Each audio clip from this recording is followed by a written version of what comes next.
Investors, in our last video, V-bottoms in stocks no one gets in, we repeated what we've been discussing for weeks in our videos. Looking back, April 7th was that our team thought that was the low for the S&P 500 index in US stocks, much to the dismay of those calling for crashes, retests of the lows, trading ranges lower, or worse yet, those blown out on margin at the lows, or investors who panicked and went very late to cash late in the move.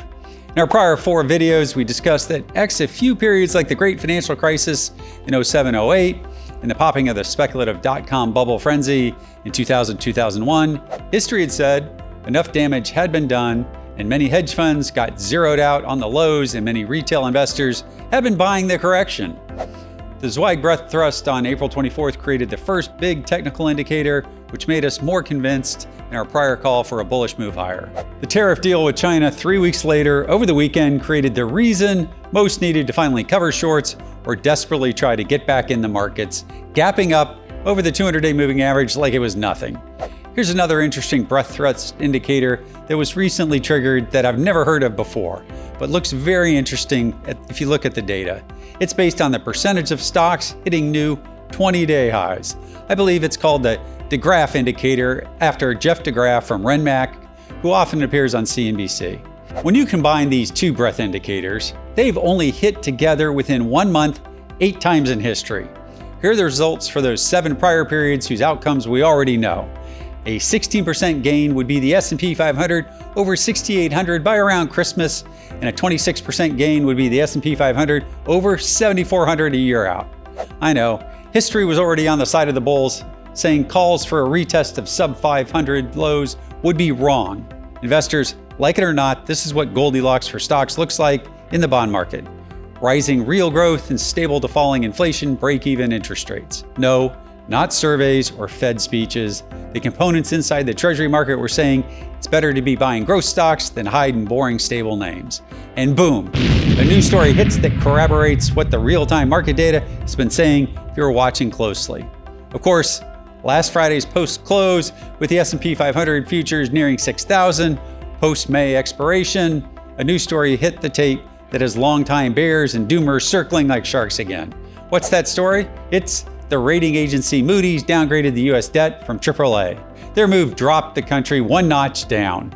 The company, of course, was already years behind its rivals, who did this years ago. Blamed the successive presidents and congressional lawmakers for a ballooning budget deficit it said showed little signs of narrowing. Adam Koo of Piranha Profits gave us a quick data recap of the prior 2 debt downgrades in 2011 by S&P and 2023 by Fitch. Back after August 2011, after that debt downgrade, the S&P 500 dropped minus 10.4% in 41 trading days. Of course, 12 months later, it was up 36%.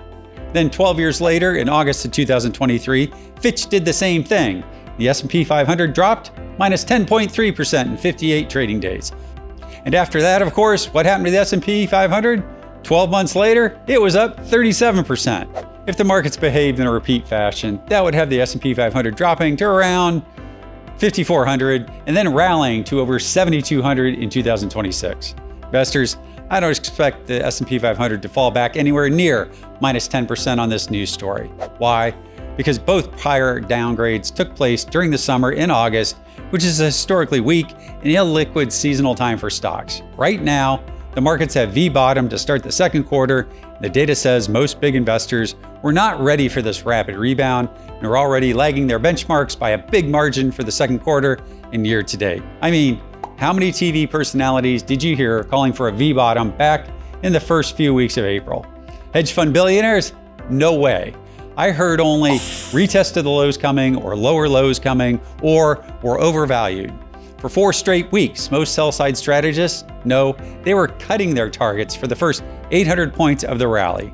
I titled my prior video, V-bottoms no one gets in, because historically speaking, if you didn't buy the first 10 trading days after the lows on April 7th or 8th, you missed your best chance during the sell-off. Off the early April lows, the market has behaved almost exactly as it has the last 15 years during event-induced sell-offs that reach bear market levels without the likelihood of an earnings or economic recession like the one we had in 2022. What's that? We spent exactly 2 months to the day breaking the 200-day moving average, then regaining it.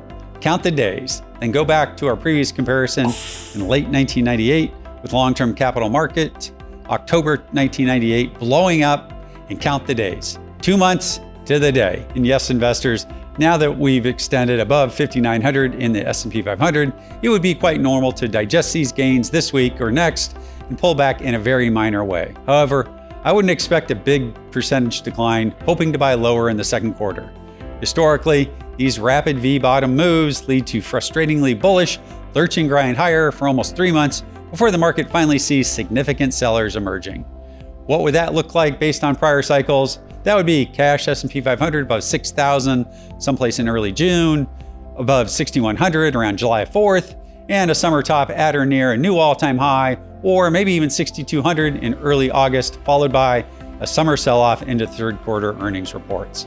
Investors, you most likely won't see those low levels in April again for quite some time, if at all this year.